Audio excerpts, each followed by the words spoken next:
আপনারা জানেন যে 1 তারিখে যখন আমরা প্রোগ্রাম ডিক্লেয়ার করেছি, সেখানে বলা হয়েছিল যে দেশের 64টা জেলায় জুলাই স্মৃতিস্তম্ভ স্থাপন করা হবে। এটা স্থাপনের কাজ আজকে থেকে শুরু হলো নারায়ণগঞ্জের মধ্য দিয়ে। সেখানে আমাদের 5 জন উপদেষ্টা যাচ্ছেন: আসিফ নজরুল, রিজওয়ানা হাসান, আদিলুর রহমান খান শুভ্র, সিয়ার আবরার এবং আসিফ মাহমুদ।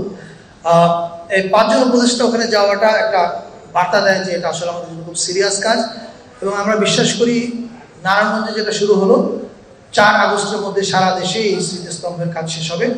এবং এই স্মৃতিস্তম্ভটা হচ্ছে টেক্সট বেস। আপনারা জানেন যে এবার জুলাইয়ের আন্দোলনে লাইন, টেক্সট, কথা, স্লোগান, কবিতা এগুলো খুব গুরুত্বপূর্ণ ছিল।